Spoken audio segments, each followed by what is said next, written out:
Imagine waking up tomorrow morning and the sun doesn't rise. Not cloudy, not overcast. I mean the actual disk of the sun, gone, replaced by a dim, bronze-colored smear crawling across a sky the color of dishwater. No shadows, no warmth. And it stays like that for 18 months. No calendar app is going to prepare you for this. No emergency broadcast. No stockpile of canned goods is going to save your crops when the temperature drops so low that snow falls in the middle of summer. In China, in Ireland, in parts of the Middle East that hadn't seen frost in living memory. This isn't science fiction. This isn't a what if.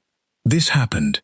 In the year 536 AD, something blotted out the sun over the entire northern hemisphere, and what followed has been called by modern scientists, not bloggers, not conspiracy theorists, actual tenured historians and climatologists, the single worst year to be alive in the last 2,000 years of human history. Worse than the Black Death, worse than the fall of Rome. Worse, according to some researchers, than the beginning of any war you can name. And by the end of this video, you're going to understand exactly why, what caused it, how people tried to survive it, and the one detail, near the end of this story, that historians only pieced together in the last few years, using ice cores drilled out of a glacier in the Swiss Alps. That detail changes everything we thought we knew about how this apocalypse actually started. Stick around, because I promise you, it's not what you think. Let's go back. Let's go back to the year 536. To understand how catastrophic this year actually was, you have to understand what the world looked like right before it happened, because 536 didn't arrive during some dark age of primitive scattered tribes. It arrived at the height of one of the most sophisticated civilizations on Earth. The Byzantine Empire, ruled by Emperor Justinian, was in the middle of what historians now call a golden age. Justinian had reconquered huge swaths of the old Western Roman Empire. Construction had just finished, or was finishing, on some of the most magnificent architecture in the ancient world.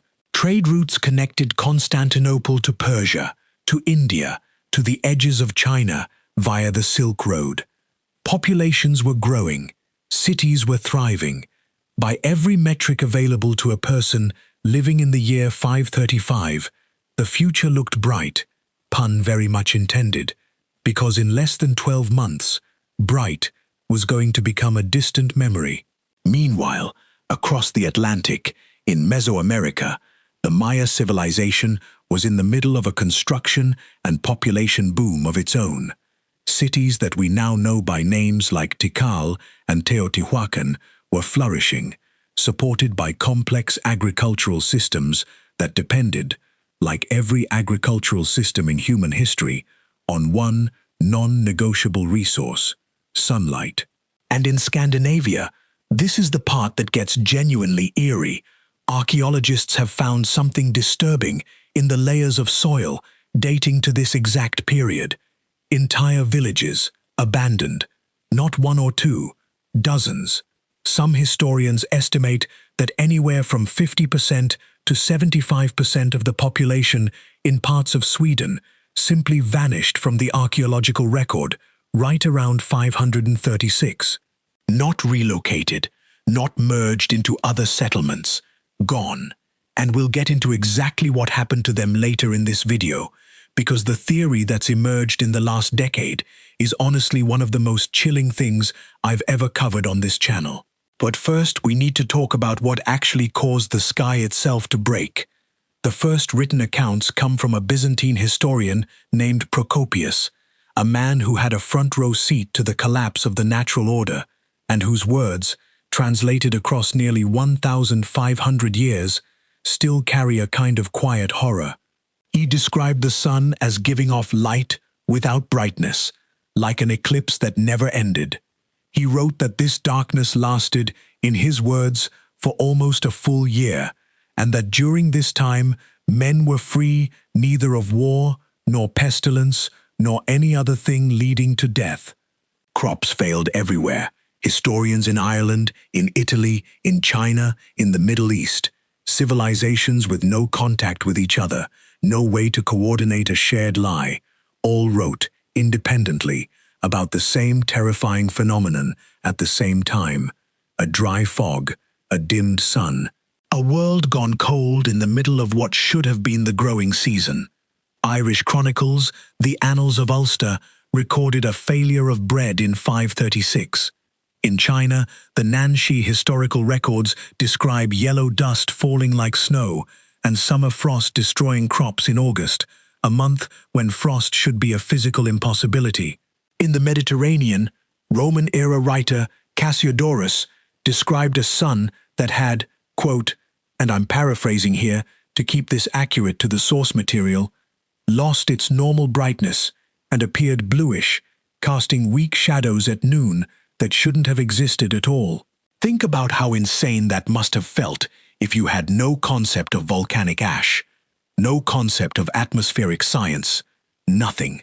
You wake up, and the fundamental machinery of the universe, the thing every religion on Earth had built entire belief systems around, simply stops behaving the way it's supposed to. If you were a farmer in the year 536, what would you think was happening?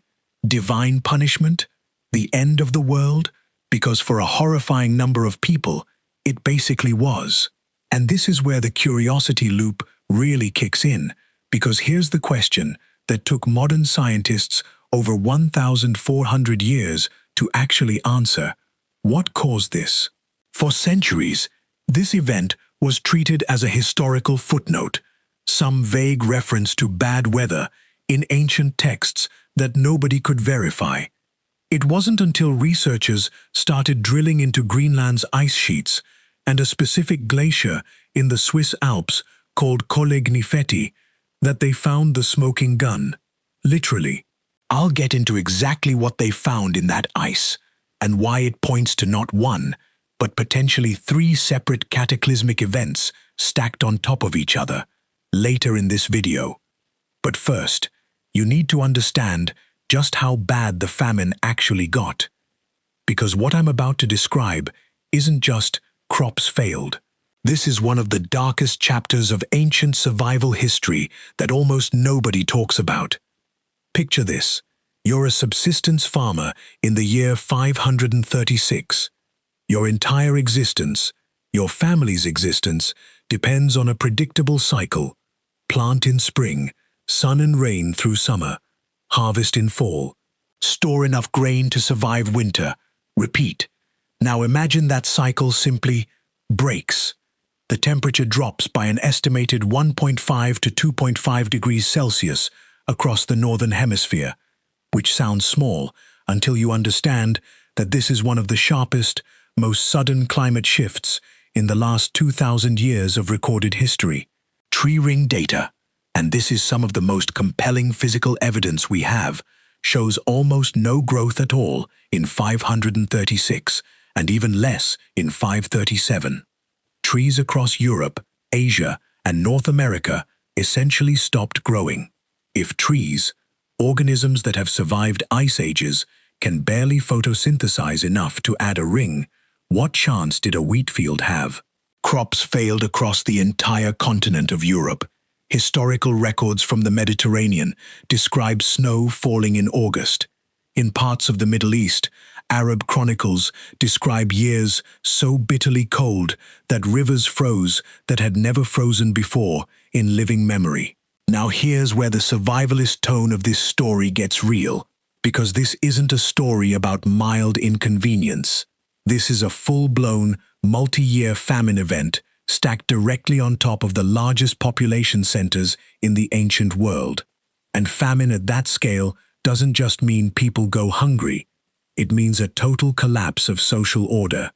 Historical accounts describe desperate populations turning to whatever food sources remained: tree bark ground into flour, roots, and in the very worst accounts from certain regions, allegations of cannibalism during the peak of the crisis.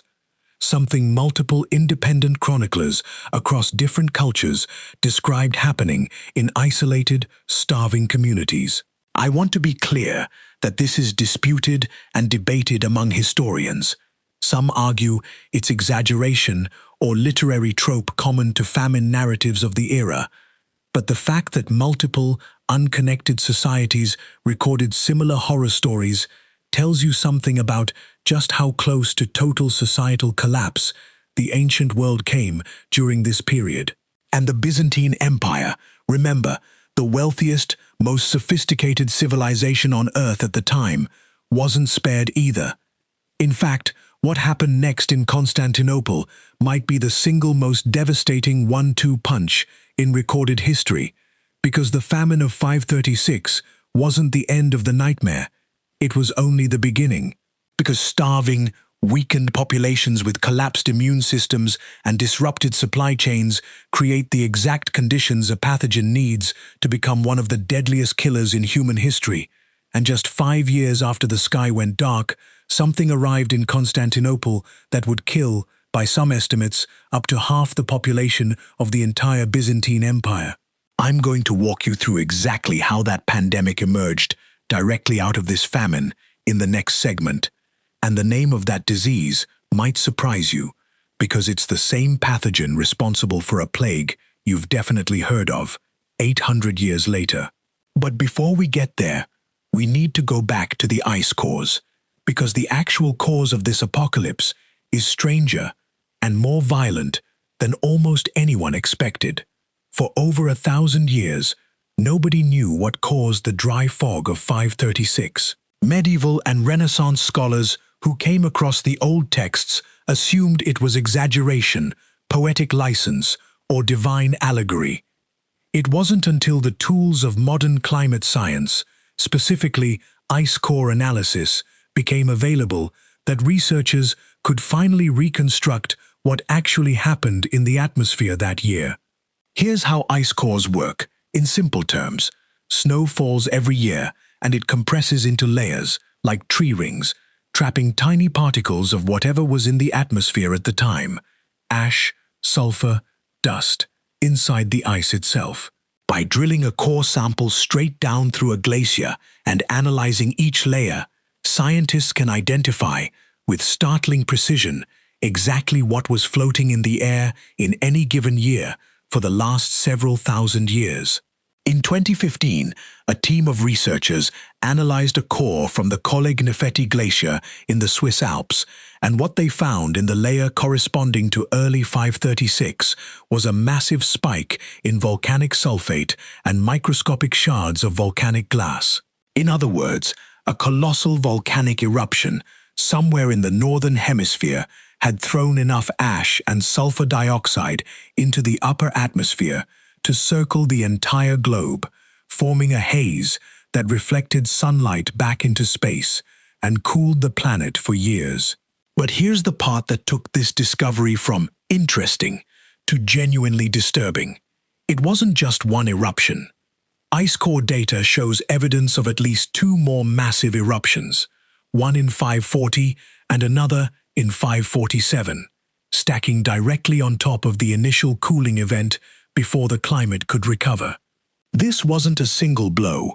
It was a series of hammer strikes to the global climate, spaced just a few years apart, that some researchers believe triggered what's now called the Late Antique Little Ice Age, a period of abnormal cold that some estimates suggest lasted well over a century. And this is where the mystery gets genuinely unsolved, because scientists still don't have 100% consensus on where the initial 536 eruption actually came from. Some researchers point to a volcano in Iceland. Others argue the geochemical fingerprint in the ash points toward a massive eruption in North America, possibly linked to a volcanic system in modern-day El Salvador called Ilopango, a volcano whose eruption has separately been linked to disruptions in Maya civilization around this exact time period. If that connection holds up, it would mean a single eruption on one side of the planet triggered famine, war, and societal collapse simultaneously in Europe, Asia, and Mesoamerica, an almost unthinkable scale of cause and effect for the ancient world. Now, Remember those vanishing villages in Scandinavia I mentioned earlier? This is where that mystery starts to make horrifying sense.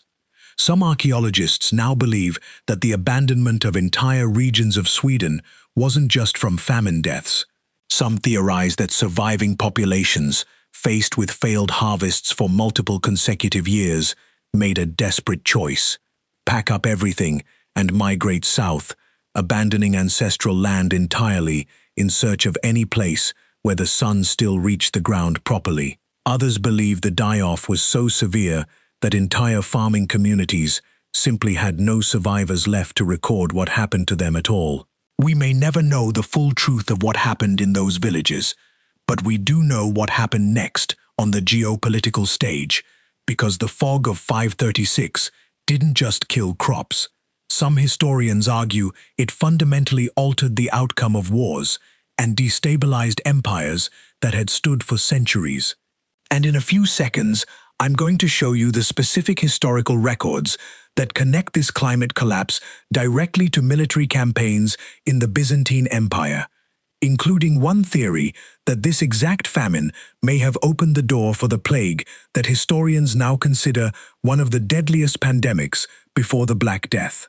Because remember what I said earlier, starving populations don't just die quietly, they create the perfect breeding ground for something far worse. Let's talk about the plague of Justinian.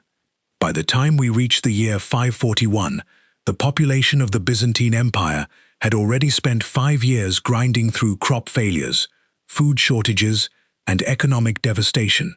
And it's in this exact environment of malnourished, immune-compromised, and densely packed urban populations that one of the deadliest pathogens in recorded history made its debut: Yersinia pestis, the same bacterium responsible for the Black Death 8 centuries later.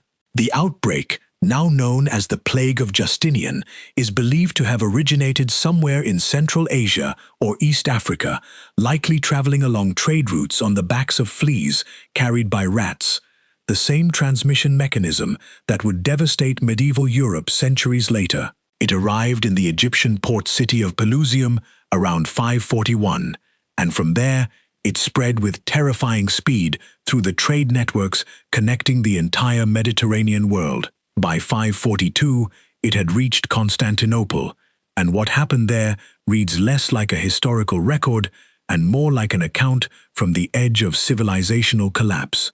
Procopius, the same historian who documented the dry fog years earlier, also documented the plague, and his numbers, though debated by modern historians as likely exaggerated, describe a death toll so severe that the city allegedly ran out of space to bury the dead. Bodies were reportedly stacked in fortress towers, with their roofs removed, left to pile up because burial crews couldn't keep pace with the mortality rate. Some historians estimate that the plague of Justinian, across its multiple waves over the following 2 centuries, may have killed between 25 and 50 million people, a staggering number for a world population that, at the time, is estimated to have been somewhere between 200 and 300 million total. If those upper estimates are accurate, that means this single pandemic may have wiped out somewhere close to 10 to 15% of the entire population of Earth. And here's the theory that connects everything back to the fog of 536. A growing number of researchers now argue that the volcanic winter didn't just create the famine that weakened populations right before the plague hit. It may have also disrupted rodent and flea ecosystems across Central Asia, forcing plague-carrying rodent populations to migrate into closer contact with human settlements as their own environments collapsed. In other words, the same climate catastrophe that starved Europe may have also been the ecological trigger that unleashed one of the deadliest pandemics in human history just 5 years later. Cause, effect, collapse, compounding on top of each other like dominoes falling across an entire hemisphere. And this is where I need you to sit with something for a second, because it's easy to watch a video like this and think, well, that was a uniquely ancient problem. We have modern agriculture, global supply chains, early warning systems. But here's the uncomfortable truth that climate scientists have been quietly pointing to in research papers for the last several years. An eruption of the same scale as the one believed to have caused 536 is not a matter of if, but when. Certain supervolcanoes on Earth today, yes, including systems scientists actively monitor, are geologically capable of producing an eruption of equal or greater magnitude.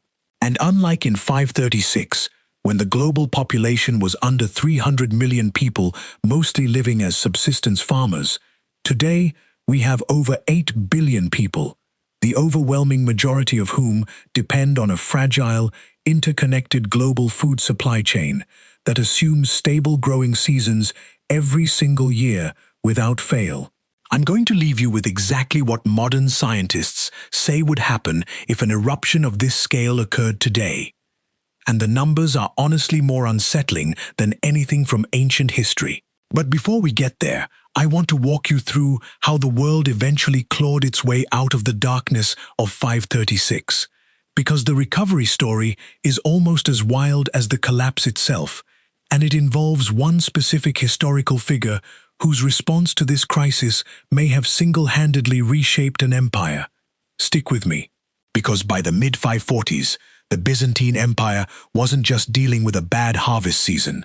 It was dealing with the compounding weight of a multi-year climate catastrophe, a famine that had gutted its rural population, and a plague that had killed, by some estimates, nearly half the people living inside its capital city.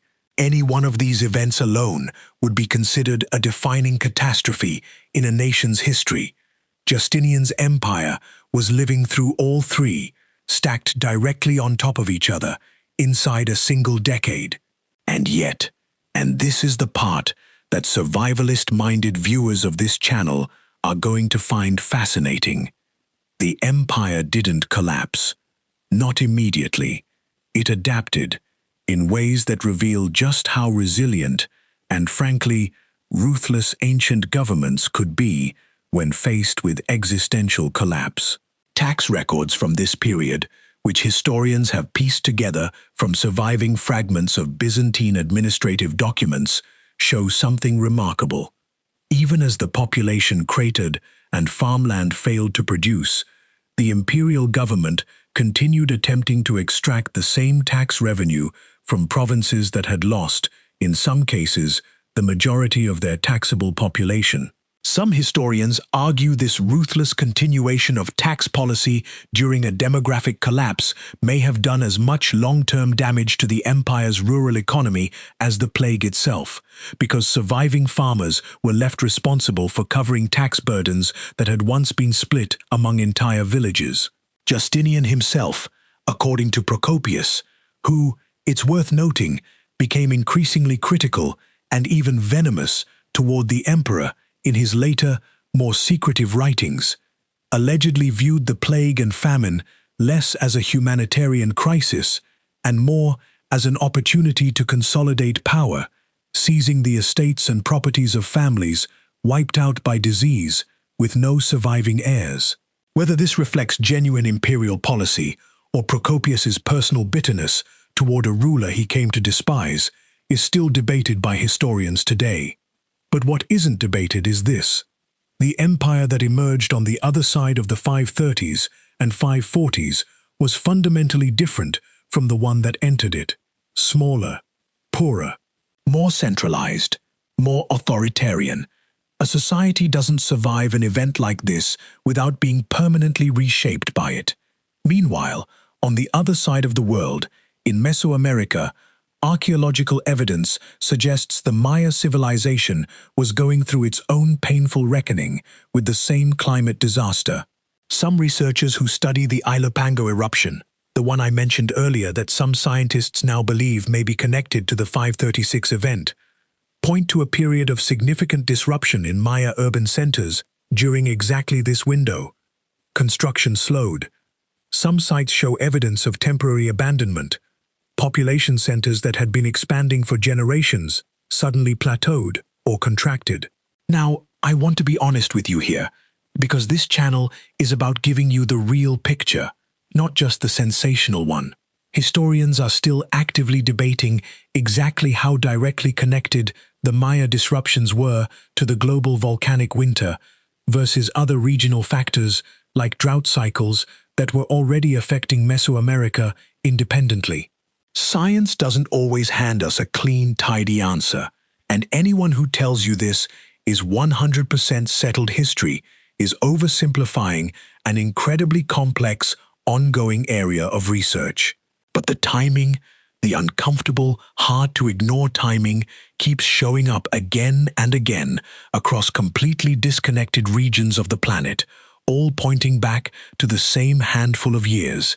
And in China, the historical record shows the imperial court was forced to respond to the crisis in equally dramatic fashion. Official histories from the era describe emergency grain distributions, tax remissions in the hardest-hit regions, and, in some extreme cases, government-sanctioned population relocations, moving starving communities toward regions where agricultural conditions remained slightly more survivable. Some scholars have even connected the instability of this period to political fragmentation that contributed to the eventual reunification wars that reshaped Chinese dynastic history in the decades that followed. So here's what I want you to take away from this section, because it's the thread that ties this entire video together. This wasn't a regional tragedy. This was a genuinely global systems failure, hitting civilizations on 3 or 4 different continents that had no contact with each other, no shared language, no shared religion, and no way of knowing the others were suffering through the exact same thing at the exact same time. The only thing connecting Constantinople, rural Sweden, the Maya lowlands, and the Chinese heartland in the year 536 was a shared sky, and that sky had betrayed every single one of them simultaneously. Now, here's a question I haven't answered yet, and it's one that genuinely disturbs me every time I think about it. How long did it actually take for the climate to fully recover? Because the answer isn't a... The answer, according to tree ring and ice core data, is decades. And in the next section, I'm going to walk you through what scientists now call the Late Antique Little Ice Age, a century-long cold period that some researchers believe permanently altered the trajectory of European history, possibly even setting the stage for the collapse of entire kingdoms that had nothing directly to do with the original eruption. Here's the detail that tends to shock people the most when I explain this event to them for the first time. The 18 months of darkness weren't actually the end of the crisis. They were just the opening blow. Tree ring data collected from sites across Europe and Asia, samples from ancient oaks and pines whose growth rings act like a physical diary of climate conditions stretching back thousands of years, reveal that the cooling triggered by the 536 eruption, compounded by the additional eruptions in 540 and 547, pushed global temperatures into an anomalously cold period that some researchers estimate persisted for well over 100 years. This period now has an official name in climate science literature, the Late Antique Little Ice Age. And unlike a single bad harvest season, a century of suppressed temperatures fundamentally alters everything about how a civilization can function. Growing seasons shorten permanently. Crop yields that were once reliable become unpredictable year over year.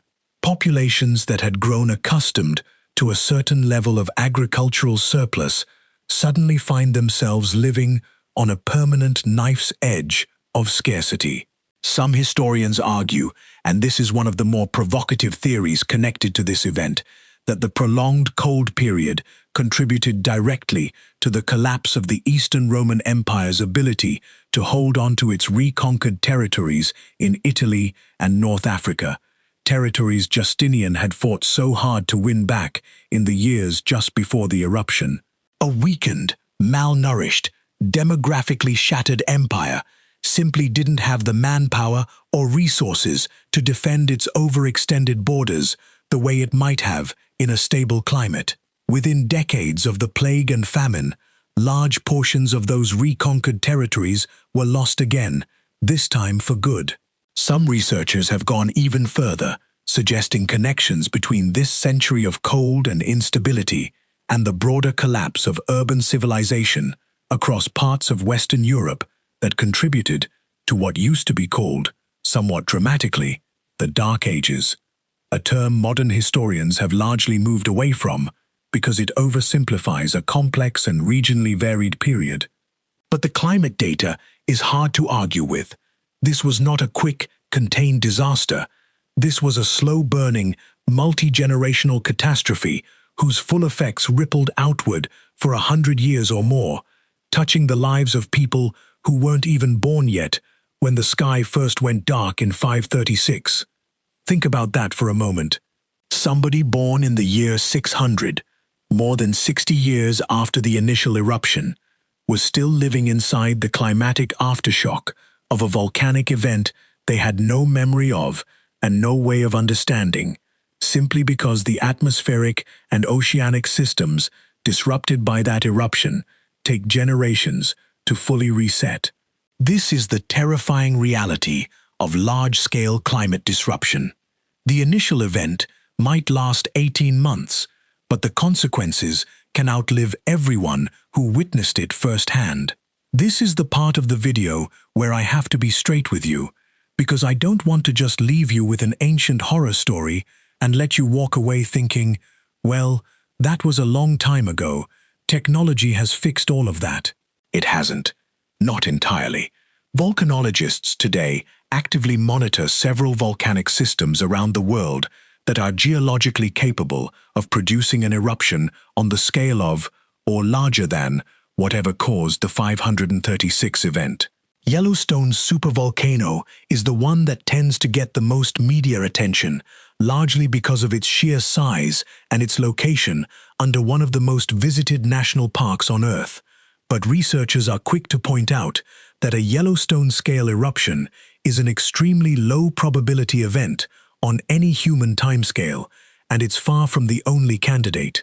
Other systems, like the Campi Flegrei caldera near Naples, Italy, a volcanic region that has shown increasing seismic activity in recent years, or Indonesia's volcanic belt, home to the Toba supervolcano, responsible for an eruption roughly 74,000 years ago, so massive that some researchers believe it nearly caused a human extinction-level population bottleneck, remain active areas of scientific monitoring precisely because of their historical capacity for civilization. Climate modeling studies conducted in the last several years have attempted to simulate what a modern eruption on the scale of the 536 event, or larger, would actually do to today's global systems. And the results are sobering.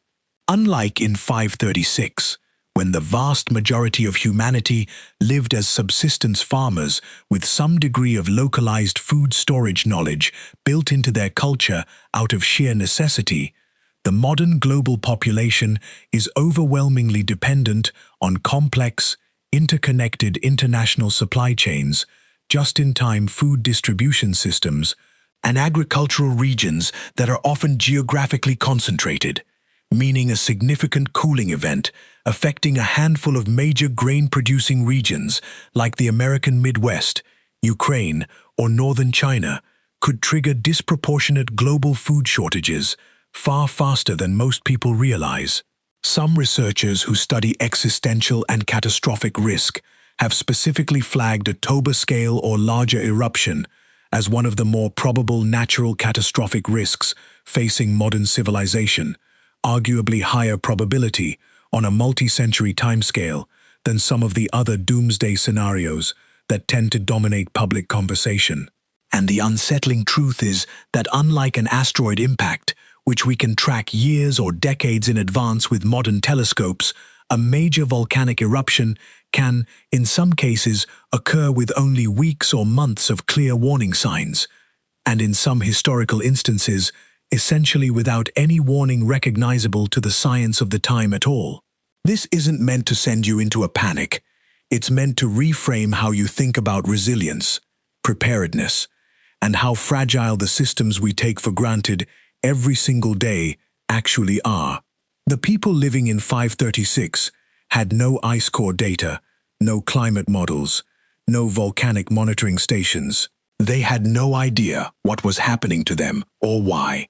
We do have that knowledge today. The question is whether having that knowledge actually translates into meaningful preparedness, or whether it just becomes another statistic buried in an academic paper that most people never read.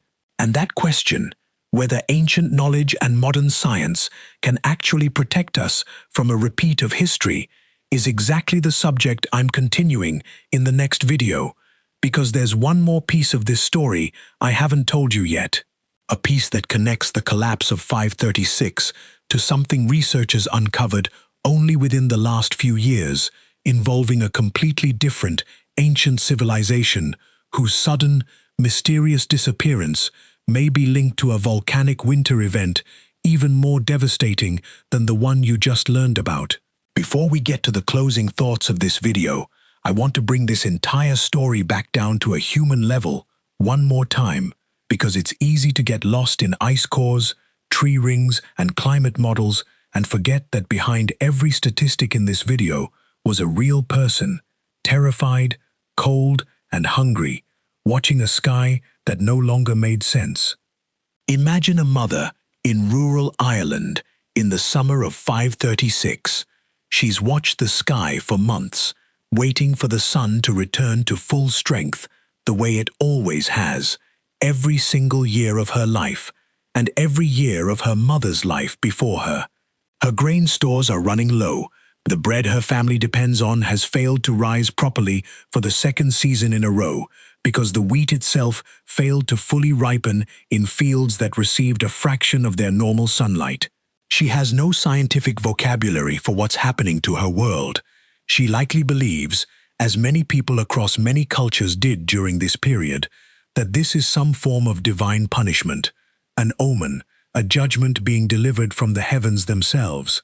Now imagine a farmer in Sweden, watching his neighbors pack up generations' worth of belongings, abandoning homes their families had lived in for centuries, walking south in search of any land where crops might still grow, with no guarantee such land even exists. Imagine a physician in Constantinople in 542, watching the plague spread through a city already weakened by 5 years of famine, watching bodies accumulate faster than burial crews can process them, watching an empire that seemed invincible just a decade earlier bend under the combined weight of climate collapse and disease in a way that must have felt, to anyone living through it, like the literal end of the world. This is what makes 536 AD such a uniquely terrifying year in human history. It wasn't a single catastrophe. It was catastrophe layered on catastrophe on catastrophe. Climate collapse, famine, plague, war, and societal upheaval, compounding on top of each other in a matter of years, hitting nearly every major civilization on the planet simultaneously, with absolutely no scientific framework available to help anyone understand why any of it. And they survived it. Not all of them. By some estimates, tens of millions of people across the globe did not survive this period. But human civilization, as a whole, clawed its way through more than a century of climatic devastation, rebuilt, adapted, and eventually recovered. The world that emerged on the other side of the late antique Little Ice Age was permanently changed, but it was not destroyed.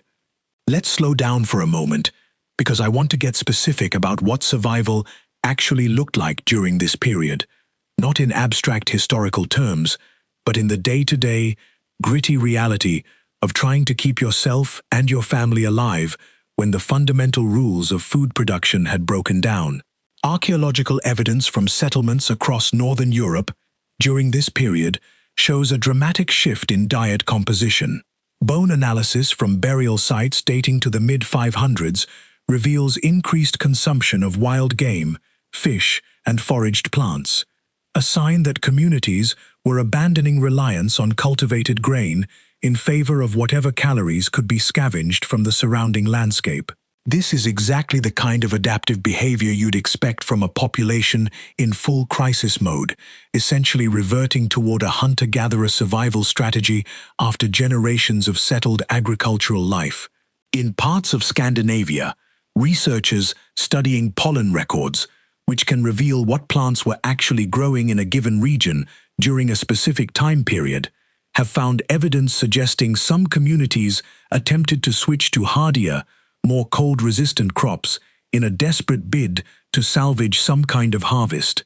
Barley, which tolerates cooler and shorter growing seasons better than wheat, appears to have been favored more heavily during this window, a clear sign that farming communities were actively adapting their agricultural strategy in real time, likely through painful trial and error, as they watched their traditional crops fail season after season. Coastal communities appear to have leaned more heavily into marine resources during this period. Fish, shellfish, and seaweed, foods that don't depend on a stable growing season the way grain crops do, likely became critical lifelines for populations living near coastlines, rivers, and lakes. This is one of the quiet, undertold survival stories of 536. The people who lived closest to reliable water sources may have had a meaningfully better chance of enduring the famine than those who depended entirely on inland agriculture. There's also compelling evidence of increased raiding and warfare during this period, which historians interpret as a direct consequence of resource scarcity. When crops fail broadly enough, competition over remaining food stores intensifies, and desperate communities sometimes turn to violence as a means of acquiring what they can no longer grow themselves. Some historians have linked increased conflict in post-Roman Britain during this exact window to the pressures created by failed harvests, suggesting that the political and military instability often associated with this period of British history, sometimes romanticized in later legend as the era of King Arthur, may have been driven, at least in part, by the same climatic disaster affecting the rest of the hemisphere. And then there's the religious and psychological dimension of survival, which is honestly one of the most fascinating aspects of this entire event. Across multiple cultures, historical records from this period show a marked increase in religious activity, increased construction of religious monuments, increased references to prayer and ritual sacrifice intended to appease whatever divine forces people believed were responsible for the darkened sky. In Scandinavia specifically, some archaeologists have pointed to a surge in gold hoards buried during this period. Deposits of gold objects, sometimes including symbolically significant items, that appear to have been deliberately placed in the ground rather than lost or hidden for later retrieval. The leading theory among some researchers is that these gold hoards represent a form of ritual sacrifice, an offering made to the gods in a desperate attempt to restore the sun and end the catastrophe. If this theory holds true, it means that entire communities were, in the midst of starvation, willingly burying some of their most valuable possessions in the ground, not out of carelessness, but out of sheer desperate faith that doing so might save them. Think about the psychological weight of that decision. You're starving. Your children are starving, and yet you take some of the only wealth your family has and bury it in the earth because you genuinely believe that this sacrifice might be the thing that convinces the heavens to bring the sun back. That's not superstition in the way we casually use that word today. That's the raw, desperate logic of people facing a catastrophe they had absolutely no scientific framework to understand, reaching for the only tool they had left: belief. And speaking of belief systems reacting to this crisis, there's one particular religious and political shift connected to 536 that historians have only recently started taking seriously, and it involves a chain of events that some researchers argue directly influenced the eventual rise of a major world religion less than a century later. I'll get into that connection in a moment, because it's one of the more surprising threads tying this ancient climate disaster to the world we actually live in today. But first, let's go deeper into the Maya side of this story, because there's a piece of the Ilopango eruption puzzle I haven't fully unpacked yet, and it involves one of the most violent volcanic events in the last 10,000 years of Earth's history. While European chroniclers were busy describing a darkened, bronze-colored sun, something even more violent may have been unfolding on the other side of the planet, in what is now El Salvador. The Ilopango volcano, now a picturesque lake popular with tourists, was once the site of one of the most powerful volcanic eruptions of the last several thousand years. An eruption so massive that geologists classify it among the largest of the entire Common Era. Research published in the last several years, using refined radiocarbon dating techniques, has narrowed the timing of this eruption to somewhere in the mid-500s, dangerously close to, and by some estimates directly overlapping with, the same window as the 536 event. If these two eruptions are connected, or if Ilopango itself is even a candidate for the primary cause of the global cooling event, it would mean an eruption in Central America was powerful enough to devastate agricultural systems as far away as China and Northern Europe, a genuinely staggering scale of global environmental impact from a single geological event. The immediate, localized impact of the Ilopango eruption on Mesoamerica alone is almost impossible to overstate. Ash deposits from this eruption have been found blanketing an area covering thousands of square kilometers, in some places tens of centimeters thick, enough to bury fields, poison water sources, and render entire regions uninhabitable for years, possibly decades, following the eruption. Researchers estimate that the immediate surrounding region may have experienced a near-total depopulation in the eruption's aftermath, with survivors forced to abandon the area entirely and migrate to regions unaffected by the ashfall. Some archaeologists have connected this eruption to a documented shift in the balance of power among Maya city-states during this exact period. Certain Maya centers that had been steadily growing for generations show signs of sudden decline or abandonment consistent with this time frame, while other centers, located farther from the eruption's ashfall zone, appear to experience a corresponding surge in population and construction activity, consistent with refugees fleeing the devastated region and resettling elsewhere. If accurate, this would mean the Ilopango eruption didn't just create a localized humanitarian catastrophe, it may have fundamentally reshaped the political map of Mesoamerican civilization for generations, redistributing population and power in ways that rippled through Maya history for centuries afterward. And here's the detail that I find the most chilling about this particular chapter of the story. Unlike the Byzantine Empire, where we have written historical records describing exactly what people experienced during this crisis, we have no Maya written accounts of the Ilopango eruption itself. The event was so catastrophic, so immediate, and so total in its destruction of the surrounding region that it likely wiped out any population who might have survived to record it. Everything we know about this event comes not from eyewitness testimony, but from ash layers in the ground and the archaeological silence of abandoned cities, a civilization-altering catastrophe that left behind no voice of its own, only the physical scars in the earth for modern scientists to interpret centuries later.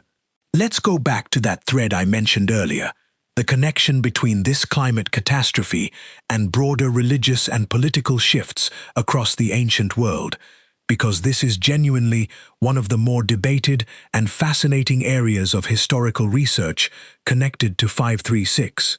In the Arabian Peninsula, some historians have pointed to significant social and economic disruption during the mid-500s, tied to failed harvests and disrupted trade routes, consistent with the broader climate crisis affecting the rest of the hemisphere.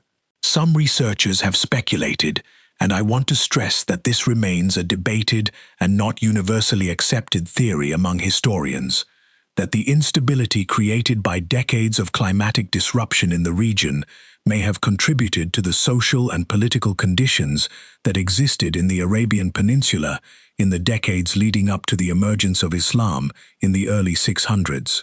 This is a genuinely contested area of historical scholarship, and I don't want to overstate the certainty of this connection, but it's a thread that serious researchers have explored, precisely because the timeline of climatic instability in the region does line up disturbingly well with the broader social upheaval of the era. Meanwhile, in Western Europe, some historians have connected the political fragmentation that intensified during this period, the small, unstable kingdoms that emerged from the collapsing remnants of the old Western Roman Empire, to the same resource pressures created by decades of poor harvests. A weakened, malnourished population is far less capable of sustaining large, centralized political structures, and some researchers argue that the prolonged climatic disruption of this era directly contributed to the fragmented, localized political landscape that came to define early medieval Western Europe for centuries. Even the Justinianic Plague itself, which I covered earlier in this video, had lasting religious and cultural consequences that stretched far beyond its immediate death toll. Some historians argue that the trauma of living through simultaneous climate collapse, famine, and mass pandemic death fundamentally altered religious practice and belief across the Mediterranean world, contributing to a broader cultural shift toward more austere, apocalyptically minded religious movements in the decades that followed. Communities of people who had lived through what must have genuinely felt like the end of the world, and whose religious worldview was permanently reshaped by that experience. Now, here's something I haven't mentioned yet, and it's honestly one of the eeriest details connected to this entire event. There's a specific written account from this period, from a monk observing the crisis from a monastery in the Mediterranean, describing something in the sky that doesn't match typical descriptions of volcanic ash or dry fog at all. I'm going to get into exactly what he described and why some researchers find it so unsettling in just a moment. But first, I want to make sure you understand just how differently 536 might have unfolded if even one variable had been different. Not every major volcanic eruption in human history has produced a disaster on the scale of 536. So what made this particular event so uniquely devastating? Climate researchers point to several compounding factors that, together, created what might be one of the worst-case scenarios possible for a pre-industrial civilization. First, timing. The initial eruption appears to have occurred in early 536, meaning its cooling effects hit the northern hemisphere during the critical spring planting season, the worst possible moment for an agricultural society, since it meant an entire year's harvest was compromised right from the very start, rather than being damaged partway through an already successful growing season.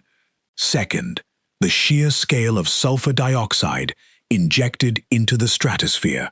Ice core sulfate concentrations from this event are among the highest recorded for any eruption in the last 2,000 years, meaning the resulting atmospheric haze was thick enough and persistent enough to significantly block incoming sunlight for an extended period, rather than dissipating within weeks, as happens with smaller eruptions. Third, and perhaps most devastating, the fact that this wasn't a single eruption, but a cluster of at least 3 major eruptions occurring in relatively close succession over roughly a decade. A single volcanic winter, however severe, generally allows a civilization 1 or 2 brutal years to endure before the atmosphere clears and agricultural systems can begin to recover. But a second and third eruption, arriving just as populations were beginning to recover from the initial shock, effectively reset the climate catastrophe multiple times, preventing any meaningful recovery window and instead locking the northern hemisphere into a prolonged, multi-decade cooling period. Fourth, global population density and agricultural dependency at the time. By 536, human civilization had already transitioned largely away from hunter-gatherer lifestyles towards settled agriculture, meaning huge population centers were entirely dependent on stable, predictable harvests in a way that earlier, more mobile human societies were not. This made the 536 event dramatically more lethal in terms of raw human impact than a similarly sized eruption might have been during an earlier era of human history, when populations could more easily migrate or fall back on foraging and hunting traditions. All of these factors combine to create what climate historians now consider close to a worst-case scenario for a pre-modern agricultural civilization. A sudden, severe, and repeatedly reinforced cooling event, striking a global population that had never been more dependent on stable growing seasons, with absolutely no scientific understanding of what was happening or how to mitigate it. Now, back to that unsettling detail I promised you. Among the various historical accounts describing the darkened sun of 536, there's one lesser-known account from a monk writing from a monastery near the Mediterranean, whose description of the phenomenon reads slightly differently from the more common dry fog and dimmed sun descriptions found elsewhere. His account describes not just a dimming of the sun, but strange, discolored bands appearing periodically in the sky at dawn and dusk, along with reports, second-hand, passed to him by travelers, of a distant, persistent rumbling sound heard in certain coastal regions, occurring with no visible storm or apparent cause.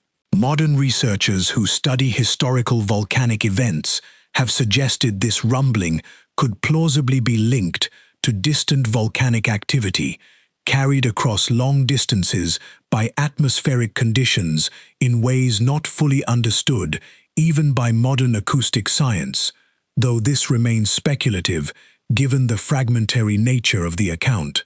It's impossible to verify definitively 1,500 years later, but it's a haunting detail nonetheless. The idea that some ancient observers may have not only seen, but heard, faintly, from thousands of miles away, the very cataclysm that was about to unravel their world. Details like this are part of why 536 continues to capture the attention of historians and scientists alike, even after decades of research. Every new piece of ice core data, every newly translated fragment of an old chronicle, adds another layer to a story that we're still, even today, only partially able to fully reconstruct. Let's bring this back to the present day, because I promised you a genuinely practical, survivalist angle on this story, and I intend to deliver on that. Researchers and preparedness experts who study large-scale agricultural disruption scenarios generally point to a few critical factors that would determine humanity's ability to weather a modern repeat of a 536-style volcanic winter. Food storage diversity and redundancy across multiple geographic regions is consistently cited as one of the most important variables, meaning a world that depends heavily on a small handful of breadbasket regions for the majority of its grain supply is significantly more vulnerable than a world with more distributed, resilient agricultural systems. Seed banks, like the Svalbard Global Seed Vault buried deep inside a mountain in the Arctic, are frequently cited by researchers as a critical safeguard specifically designed to protect crop biodiversity against exactly this kind of global catastrophic scenario, ensuring that even if surface-level agriculture were disrupted for years, the genetic diversity needed to rebuild global food systems would still exist in a secure, climate-controlled facility. Some researchers who study existential risk have also pointed to the importance of alternative food production methods that don't rely on sunlight at all, as a hedge against exactly this kind of sun-blocking catastrophic scenario. Research into mushroom cultivation, certain forms of algae production, and even theoretical models for converting atmospheric or industrial byproducts into edible biomass have all been explored, at least on a research level, specifically because of scenarios like volcanic winters, or, in more extreme hypothetical models, nuclear winter events that would similarly block sunlight on a global scale for extended periods. And on an individual level, because I know a lot of you watching this channel are interested in personal preparedness, the core lessons from 536 remain strikingly relevant even today. Diversified, localized food production, stored reserves capable of lasting well beyond a single bad season. Community-level cooperation and resource sharing, rather than purely individual stockpiling, which historical evidence suggests tends to be far more effective at helping populations survive extended crisis periods than isolated, individualistic survival strategies. The people of 536 who survived generally weren't the ones who hoarded the most for themselves. They were often the ones embedded in strong community networks, capable of sharing risk, knowledge, and remaining resources across an extended crisis. We've covered an enormous amount of ground in this video, from the initial darkening of the sky to the famine that gripped nearly every major civilization on the planet simultaneously, to the plague that followed just years later, to the century-long cold period that reshaped the political and religious landscape of the ancient world, all the way through to what modern scientists believe this kind of event could mean for our own fragile, interconnected global civilization today. If there's one thing I want you to walk away from this video with, it's this. The year 536 stands as one of the starkest reminders in all of recorded history of just how thin the margin is between a thriving civilization and total societal collapse. It took nothing more than a handful of volcanic eruptions, thousands of miles from the centers of ancient civilization, to bring some of the most powerful empires on Earth to their knees, to erase entire villages from the historical record, and to reshape the trajectory of human history for more than a century afterward. And that brings us right back to where I left off earlier, because as devastating as 536 was, the historical and geological record suggests it wasn't even the largest volcanic winter event to strike human civilization in the last several thousand years. There's compelling newly published evidence connecting an even more catastrophic eruption to the sudden, near-total disappearance of an entire ancient civilization, one that vanished so quickly, so completely, that for centuries historians assumed war or invasion must have been responsible. It wasn't invasion, and the evidence pointing to what actually happened is honestly some of the most unsettling archaeological research I've come across in years of making videos on this channel. If you want to see exactly what happened to that civilization, and how researchers pieced together the truth using the exact same ice core and tree ring techniques we covered in this video, that full breakdown is linked right here and in the description below. And if this deep dive into 536 left you wanting even more of the primary source material, the eyewitness accounts, and the ice core data we didn't have time to fully unpack today, there's an extended feature version of this video available on the channel that goes even further into the evidence. Subscribe if you haven't already, because we are just getting started uncovering the forgotten catastrophes that quietly reshaped the entire course of human history. I'll see you in the next one.